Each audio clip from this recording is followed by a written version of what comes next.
potential that the Master has given each and every one of you. And it is up to us as to whether this seed of potential, this seed of possibility will flourish and grow and become everything that God has designed it to be, or if we will take it and bury it in the ground and allow it to die. And so, can you help us preach this morning? And look at your neighbor and say, neighbor, reach way down on the inside of you and don't let it die. Tell him again, neighbor, you got to reach way down on the inside and don't let it die. There's a gift in you. There's a seed in you, a seed of potential. And you got to fight to keep it from dying. And so as we embrace this text, it is crucial that we embrace this text and look at this text from a cultural perspective. It is being written by the writer from an Eastern culture perspective. We live in a Western culture, in a Western society, and we view things from a Western perspective, but it is crucial and vital that if we are going to get the gist of the text and what Jesus was trying to teach, that we look at it from an Eastern cultural perspective. Now, Jesus here in the text is teaching. And many times when Jesus is teaching and he's trying to get across a point, that could be a little difficult for the people that he's teaching to perceive. What he will do is he will teach it in a parable. Everybody say a parable. A parable is a simile or a metaphor that kind of gives you a deeper revelation of what he's trying to get across. And so what Jesus did here in the text, he started teaching this particular message that he wanted to get to the people that he was teaching in a metaphor. In their culture, in that Eastern society, it was set up culturally that you were either born into slavery or you were born wealthy. And it was thought that whatever way you were born, that's the way you would die. If you were born a slave, well, then you would eventually die a slave. If you were born into wealth, then you would live a prosperous life and be wealthy and have good health and just prosper. Now, it challenges us to be able to look at the text from that perspective because we live in a democratic society. A society where we have the rich, the middle class, and the poor. And we have all been given equal opportunity to go after whatever we would like to go after, to become whatever we would like to become. If we were born poor, then we don't have to stay poor because the same opportunity that's been afforded to a rich man, a middle class man, has been afforded to a poor man. So we can make some choices, but when you're looking at it from an Eastern cultural perspective, then it was this or that. And so Jesus began to teach this lesson to them, and he wanted them to be able to see it in the natural and parallel it to the spirit realm. And so, but when you talk about being born a slave and dying a slave, something that Harriet Tubman said to us, and she quoted this, and she stated, she said, I freed 1,000 slaves, and I could have freed 1,000 more only if they knew they were slaves. Can I say that one more time? She said, I freed 1,000 slaves. I could have freed 1,000 more only if they knew they were slaves. I said, well, Harriet, what are you trying to tell us? She said, only if they knew that they were already in bondage. Y'all listening to me? So when the time came for them to be free, they were not able to embrace the freedom because they did not know that they were slaves. My God, my God. And the same thing today, Pastor. People come into the church and people come and they visit and they, from all over the world, they go into churches, and some come in the sanctuary and they're in bondage and they don't know that they can be set free if they only embrace the freedom. But she said, I could have freed 1,000 more only if they knew they were slaves in bondage. Which is an interesting concept and perception as it relates to this text. Because here in the text, you have slaves that are engulfed in this conversation with a master. They knew that they were born a slave. And I am a slave. And instinctively, I know this. Slaves don't really have any serious possessions. They have whatever the master gives them. And that's pretty much their limitation. And one of the beauties in the text is that the master and the slaves are in dialogue and having a conversation.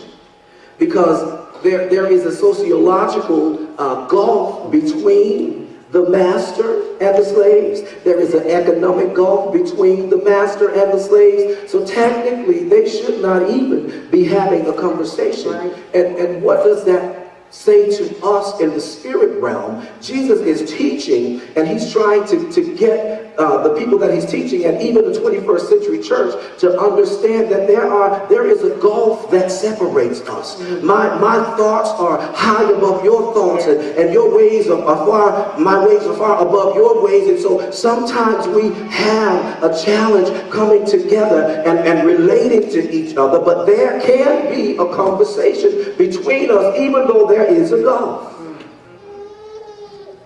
It can be challenging.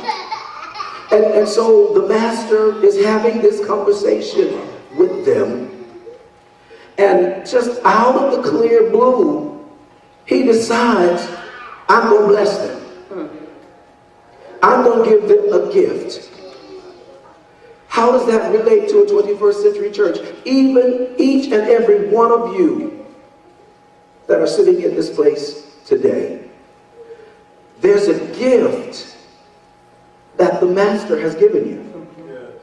There's a gift that the master has placed in you. So he's teaching, and he's teaching it in a natural sense, but he's trying to get them to see it in a spiritual sense. And we in the 21st century, as the church, have to be able to see it in a spiritual sense.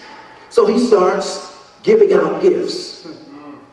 And the text says that to one, he gives 5 talents.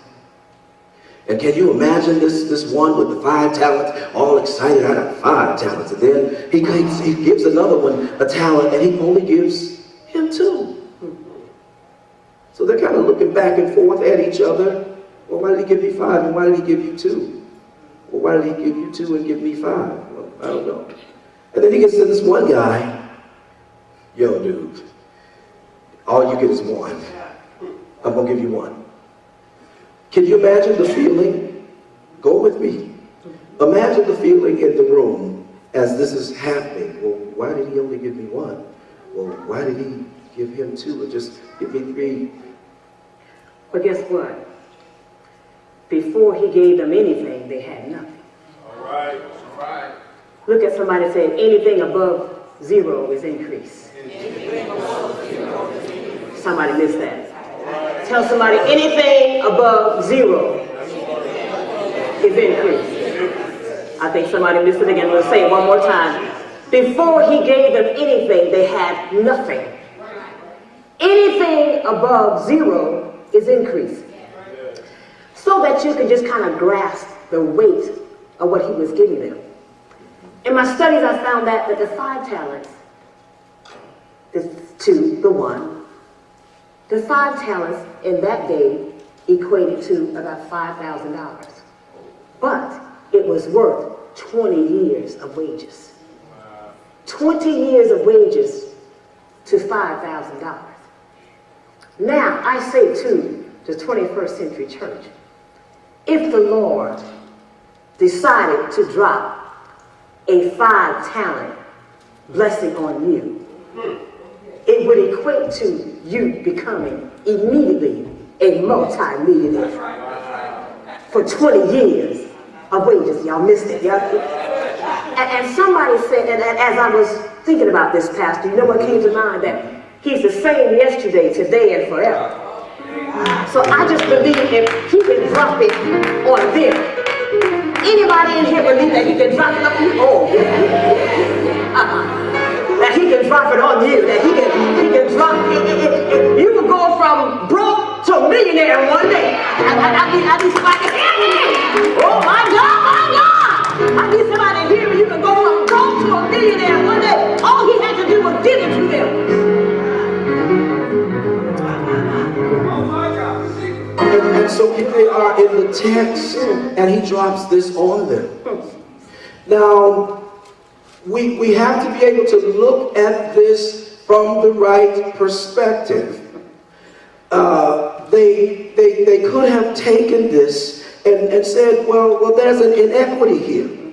This thing is not fair. God is not doing this justly. The master is not doing this justly. Why in the world would he give you 2, 3, 4, 5 talents and only give me 2? I mean, don't I mean just as much to him as you do? Don't I serve him just as hard as you do? In fact, I serve him a little bit harder than you do. So there is some inequity here. You know, I would feel that the master, what are you doing? Master, what's wrong? You're looking over me, master. You're not giving me my due, master. Why are you treating my sister? Why are you treating my brother better than you're treating me? There's something wrong here. And so I can't quite get myself together. I know you have given me a talent. You know, people have been looking at me since I was born and saying you were gifted with this and you were gifted with that, but my gift just doesn't look like your gift. And there's just an inequity here. So this thing is bothering me.